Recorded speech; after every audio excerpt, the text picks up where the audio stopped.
when you're healthy, the channels, the meridians, the flow of energy or the flow of qi, we call it, is almost like a highway. There's no traffic, right? Everything's flowing really smoothly.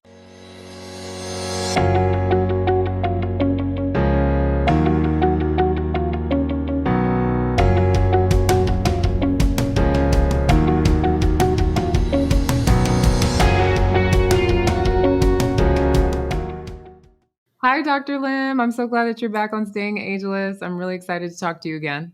Oh, it's great to talk to you too again, Sosa. So, last time it was really fun to go into traditional Chinese medicine, and we talked a bit about like PCOS and hormonal stuff. But I feel like a lot of people, I'm constantly actually explaining to people what acupuncture is because I find that I refer people out for acupuncture a lot because I believe in its power, and I feel like it's been very helpful with Mm-hmm. supporting the nutritional recommendations I give, especially when patients For have sure. really complicated health issues. Mm-hmm. So I figured it would be a good idea to just talk to you and break down for people like some of the acupuncture basics. Let's start with just like what is it? Like how do you explain it? I can tell you how I explain it, but I want to know how you Mm-hmm. explain it. Yes. Oh, well, so I would say acupuncture is basically, it's been around for at least 2,000 years, and it's based on the belief that the body has all these energy meridians. We call them energy channels or energy meridians. And so when you're healthy, the channels, the meridians, the flow of energy or the flow of qi, we call it, is almost like a highway. There's no traffic, right? Everything's flowing really smoothly. Everything's communicating freely. The blood and qi circulation is great. So when when someone's body becomes out of balance, you can imagine it almost like a traffic jam on a highway, right? So things get stuck or clogged.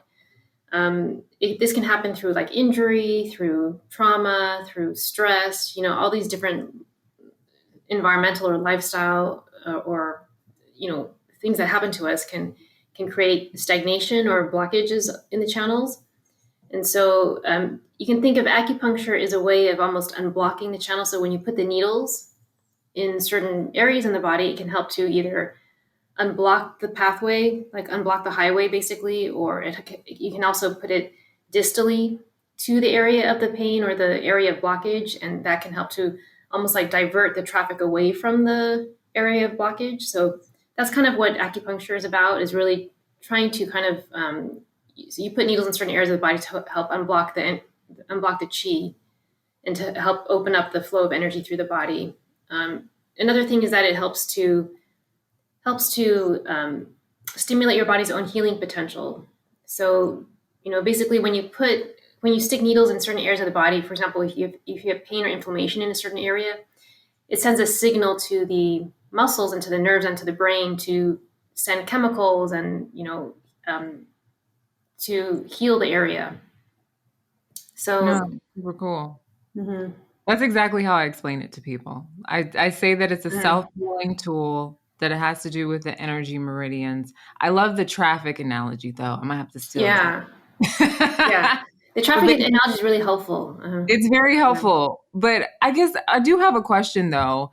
Like the energy meridians, because I mean, I don't have any doubt that this is not true. Is that based in science though, the whole idea of the energy meridians, or not? I guess I'm not clear on that. Right. I think it's a little bit controversial, right? It's because, Western medicine doesn't talk about energy or chi, right? Or Yeah, meridians. So, yeah. so a lot of times when you explain it to like Western medicine doctors or you explain it to patients, you cannot always talk about chi, right? So usually, but I think they found correspondence with like the myofascial lines, for example. Like the myofascial planes in the body oftentimes correspond with the meridians that we talk about in Chinese medicine, in acupuncture. Hmm. Hmm. Um, and I think recently also they found that like all the tissues and organs in the body are connected through this web called the interstitium. I don't know if you've heard of it. No. It's almost like this. It's a web that connects all your organs, and they found that it exists within the body. So and it's like a connection or a communication pathway between all your organs, so they almost like speaking to each other. So in a way Wow. that kind of corresponds with the Chinese medicine concept of the meridians and the channels. So I would say from a Western medicine viewpoint, also the when we talk about meridians and channels, it's also like you're talking about the blood flow and circulation, right? So you can, from a Western medicine viewpoint, you can think of the Qi as almost like your blood circulation, blood flow in the body, also. That's really interesting. That's an Mm-hmm. interesting way to break it down. And how does this improving the flow of qi then impact our internal organs? Because I always find that very fascinating. The idea of like our organs actually benefiting somehow. Oh, so I mean, you can so basically that's a good question. So basically, you each channel or meridian corresponds with a different organ system in the body, right? So for example, when you do acupuncture along the spleen channel, the spleen channel runs from the big toe. It goes up the inner part of your legs, through the inner thighs, through the pelvic organs, and up into the digestive tract. Yes. So when you do acupuncture on points along the spleen channel, anywhere along the spleen channel, so usually oftentimes the legs, the inner part of the legs, it can actually affect the blood flow circulation going all the way up into the pelvic area and the digestive organs. So that's why when we're treating things like uterine issues or ovarian issues, fertility, or even patients who have bloating, indigestion, we often do points along the spleen channel. So Mm-hmm. that's how we kind of influence things in acupuncture. So you usually do acupuncture along the meridian that Mm-hmm. crosses through the organ. If Uh-huh. that So makes is there sense. a liver channel too? There is a liver channel. Yeah, the liver channel runs through the breast area. So liver channel starts between the big toe and the second toe. Okay. The liver channel, then it goes up the shins and then through the thighs, up into the through the groin area, the rib cage, and then the breast area. Right, that's kind of Wow. the liver channel. Okay. So when we're trying to affect liver function or liver gallbladder issues, or if someone has breast cysts, for example, or breast tenderness before their periods, or if they have painful cramps during their periods, like the ovarian area feels crampy, then Mm-hmm. we would do points along the liver channel. Hmm. That's really Mhm. interesting. Are Yeah. there points that are good for respiratory conditions? Oh yeah. So for respiratory, basically you can either do with acupuncture, you can either do local points or you can do distal points, or you can do points that are connected to the lung channel. So, for example, in Chinese medicine, the lung and large intestine are connecting channels, right? So sometimes to treat lung or respiratory issues, we'll actually treat points on the arm because the lung and the large intestine channel runs through the arm, like Wow. between in this area here that goes up the arm and then into the chest area. Is that why? So that's why colon hydrotherapists sometimes massage in between. I think that's a pressure point for It the is, colon. yeah. Yeah, that's a large intestine Whoa. channel point. Okay, cool. Yeah, it's also a very powerful point for just moving the qi and blood in the body. So usually when a person has a lot of stagnation issues in the body, then Mm. oftentimes we do the or anything doing with the head, any issues with the head, headaches, migraines, facial issues, Hmm. even sometimes lung large intestine issues, then you can do those points along in the between the thumb and the index finger. Very cool. Hmm. Very cool. So the lung and the large intestine are connected. Is there a whole separate thing for the small intestine? Oh, so small intestine, there is a small intestine channel actually There. as well. So you can do points along the small intestine channel, but I would say usually for digestive issues or small intestinal issues, we'll treat like local points in the abdomen, for example. Okay. Right. So Okay. when you do local acupuncture, it also sends a signal to the brain to go to that area Okay. and help with like peristalsis, help to Yeah. kind of self-regulate your digestion. Hmm. And what governs, I mean, I guess this, I don't know, I guess you can tell me if this is an individual practitioner thing or if there's like rules, but what governs the decision to do local versus distal points? What's happening when someone decides I'm going to put a local thing here or I'm going to do the distal points? So there's there's different sects or schools in acupuncture, right? So, Uh-huh. some people only do distal points. Like some Oh, people don't believe in local points, local needling at all, right? So there's like different families of acupuncture, and oftentimes there's okay. like a lot of rivalry going on. I did Yeah, not know that. yeah.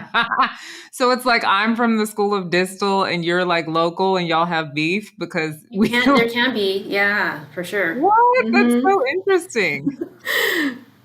I never Yep. knew this. Yeah, Okay. but I usually do a combination of both, depending on like what I feel the patient needs. Because some patients respond really well to distal needling. They don't need points like right at the area of pain. Sometimes, if you needle the area of pain, it can actually create more pain afterwards because of that micro Makes sense. lesion, that local inflammation. Yes, that makes So sense. yeah, so some doctors prefer to just do the distal far away points on the feet or the hands to treat like back pain, for example.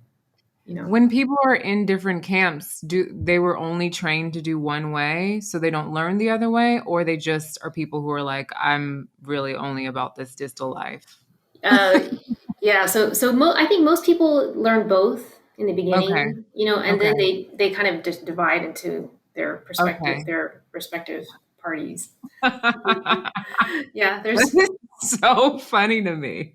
I know it's just like the Okay. government, right? There's it's like there's always at least two parties. That's so funny. Yeah. Um, I'm also curious, is there a channel for the heart, or how do you deal with heart issues? Like if someone was having a heart palpitations or I don't know, some sort of, or even just like heart disease or, Oh. inflammation around the heart.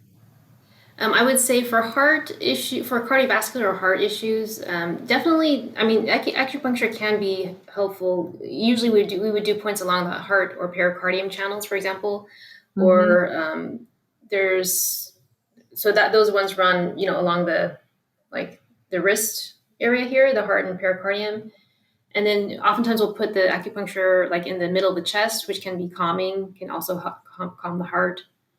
And then I mean, for people who have like heart palpitations because of anxiety, for example, the Mhm. acupuncture can definitely help to just, turn on the parasympathetic response in the body, which is the rest and relaxation response, right? Yes. So that's where it can be really helpful with patients who have like heart palpitations due to anxiety. And then for people with heart problems, usually I would say a combination of the acupuncture with the Chinese herbal medicine is Mm. helpful Mm, because a lot of the mm. herbs in Chinese medicine are really cardioprotective, are good for blood flow circulation in the body. So usually we do a combination, but definitely there's points that can help with acupuncture that can help with just cardiovascular issues or shortness of breath, for example. Mm-hmm.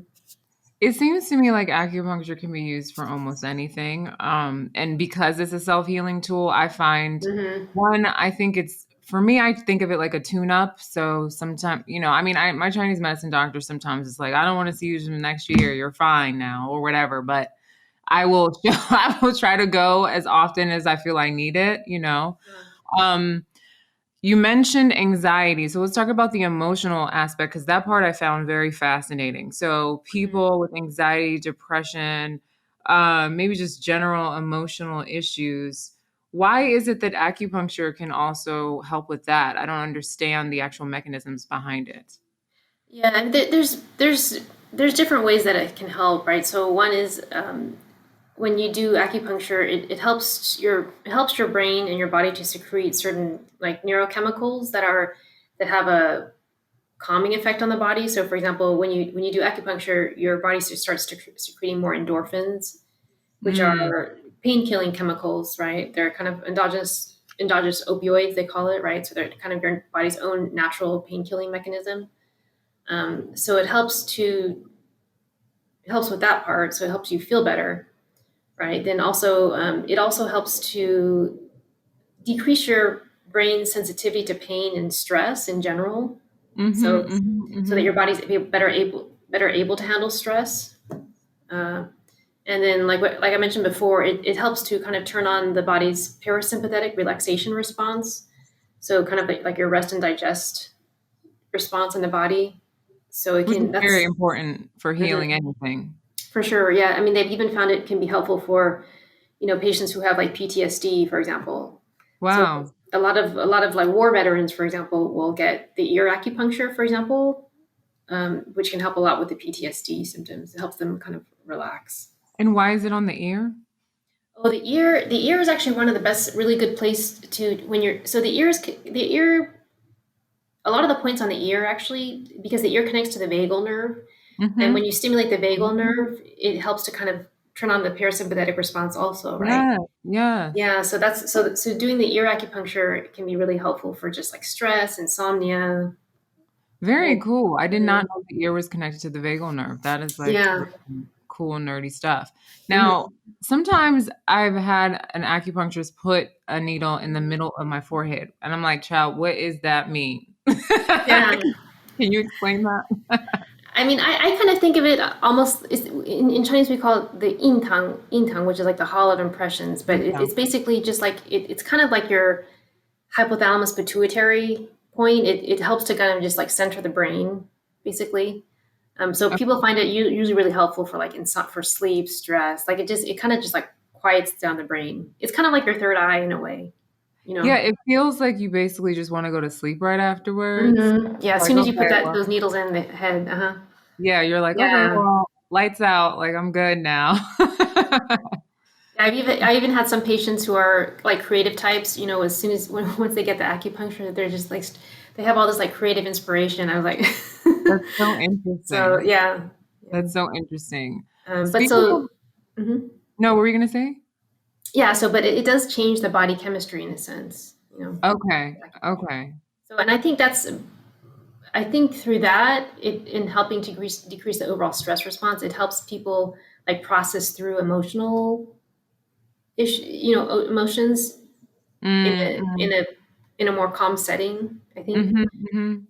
So yeah, sometimes patients can start crying during the session, or it seems to open up some sort of emotional like pathway with the acupuncture. Yeah, I find that really interesting. I wonder if it somehow also stimulates the limbic system, where like emotion, the emotional center of the brain. It's I probably possible, can't yeah. recall. Hmm. Mhm. Yeah, yeah.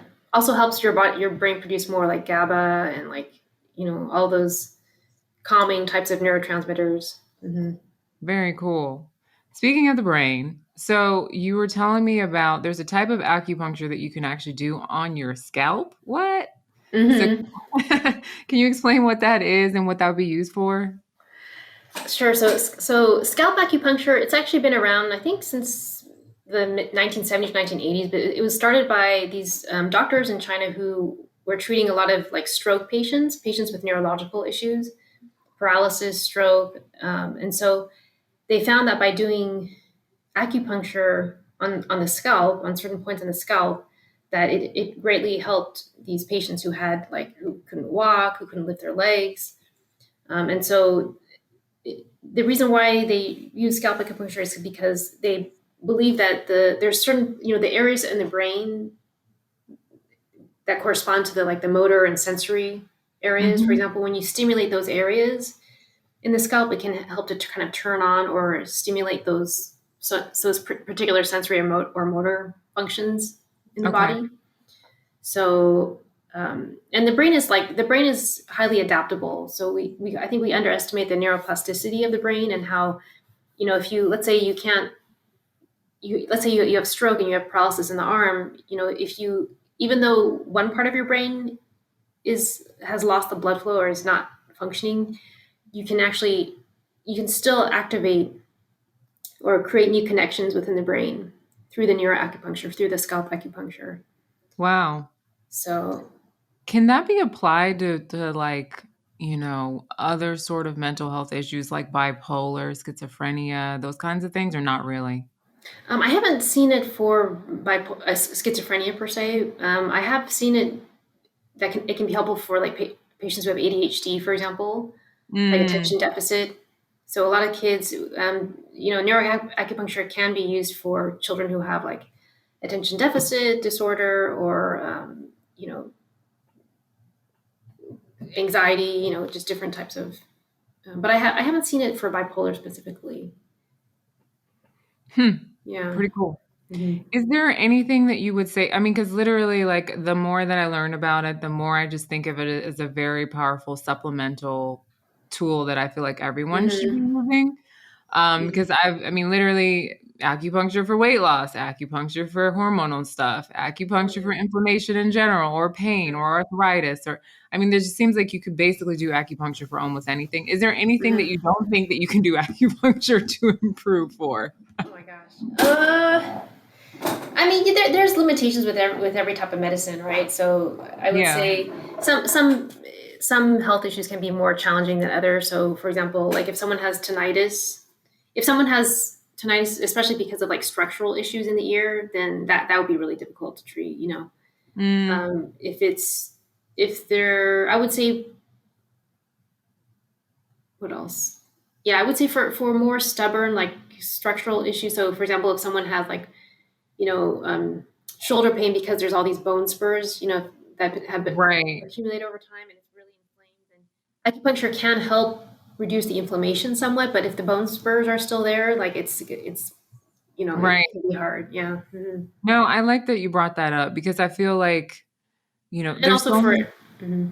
and it's also for, Oh no, of course, emergency acute situation. So for that, Western okay, medicine is still the winner for emergency situations, right? I agree. I Hmm. agree. It's like if I was actually like bleeding and I was in an accident, please Yeah. don't take me to my acupuncturist. Please take me to the To the doctor. emergency, Yeah, emergency room.